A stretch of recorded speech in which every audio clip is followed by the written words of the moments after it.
Good morning, crafting friends. This is Cheryl Ann coming to you this morning with another video. This one is about books that you can use to sew in signatures and where you can get them. I'm really fortunate to have two libraries within 3 miles of our house here in the desert.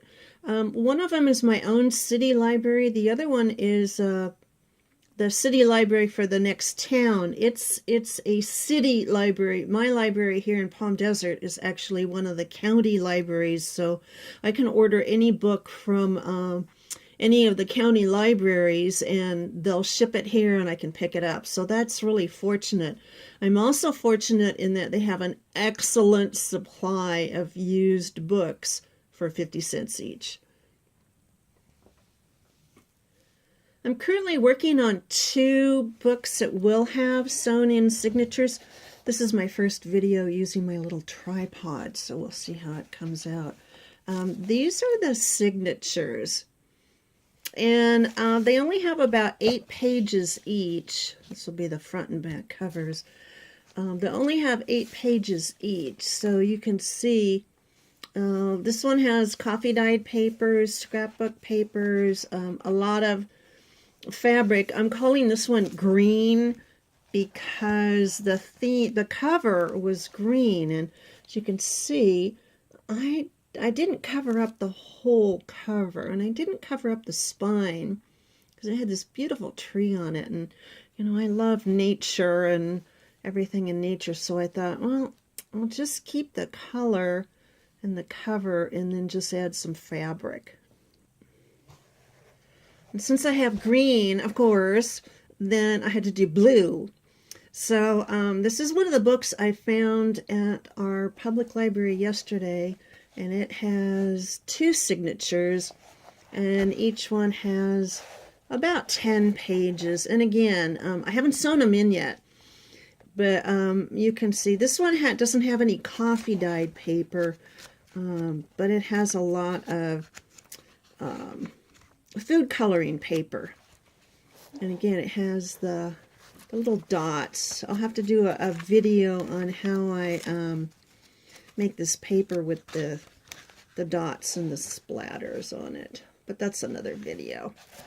And again, both of these are not that thick. The little green one, let me get the measurements. The little green one is 7.5 by 5. I love this little size. And the blue one is 8.5 by 5.5. So they're smaller than a regular book. So this was my haul from the library yesterday. I have 6 books that I came home with, and they were having a cookbook sale, and their cookbooks that were 25 cents were half price. So here's a little, we'll go through these kind of one by one. This is a little one. The spine is not quite an inch. And again, this is that smaller size. This one is 8.5 by, get in here, 5.5. So it's a smaller size. I'm really liking these small sizes. This one, I love the cover with all the cookbook stuff. And I think I'm going to do a cookbook theme on this one. And again, it's this looks like a little smaller. Here's another cookbook one. This one, I love the color because it has brown. And I thought, ooh, I could find fabric with brown. So again, this one was 25 cents. It was not a cookbook. And these last 2, our librarian is really good. She puts them month that she puts them out on the shelves for sale. And again, this is that little, 7.5 size. I actually got 2 of them. So I'm super excited, but I love these books with the covers like this. Okay, enough of my babbling. When you do a book with signatures, and honestly, I haven't done one for a couple of months, you want to gut the pages. You want to take out all the pages inside. Here's one I did yesterday. These Sue Grafton books, they're the perfect size. Their spines are not that thick. So this is one I haven't touched. And this is one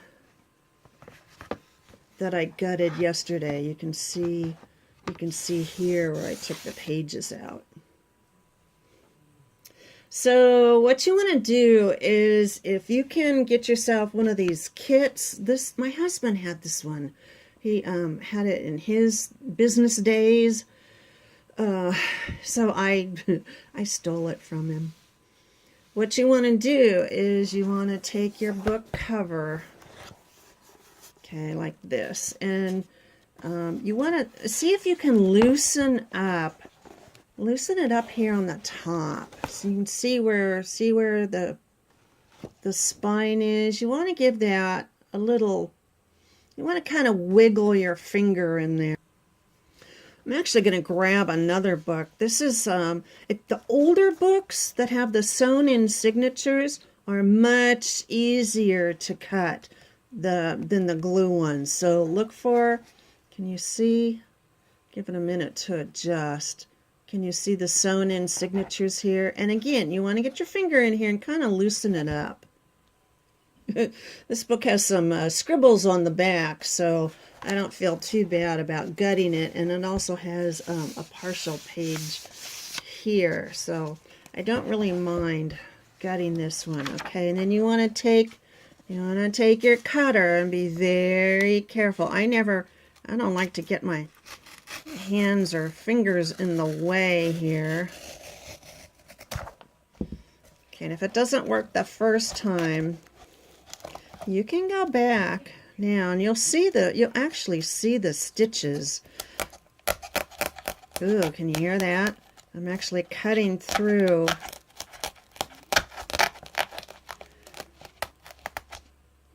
You have to cut through all this stitching here. Just kind of make sure you're not cutting through the back of the book, because you need that. Oops, I need to tighten that. It's getting loose.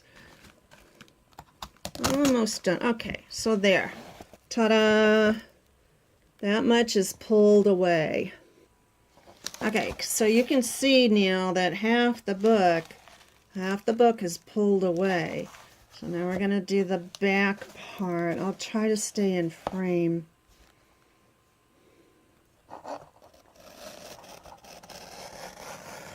I usually try to go down once. And see. Then I can loosen it. Again, get your finger in there. Don't get your finger in the way of the cutter. That would not be good. That would be a trip to urgent care for sure. Well, this one's... The problem with the books from the 60s is that, they're built to last. I'm going to do this off camera. Okay, ta-da! She is cut. That one did not want to give up. Yeah, I looked on the inside of the book. This one was published in 1963. You could see books from the 60s. They're pretty well made. So, go slowly and go carefully. Another thing to consider is the size of the book. This is your standard hardcover book. And if I take my standard 8.5 by 11 paper, see, it's a little short. Because I'm going to have this big gap up here. This book is 9.5 by 6.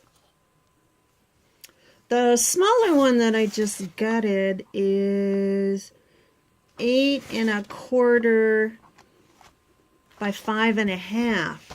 So your standard paper, and I don't mind if my paper sticks out a little bit. I don't like straight lines. So it would stick out a little bit. I'd probably trim that much off if it stood out any more than that, It would even make me a little nervous, but You can see here, it does stick out.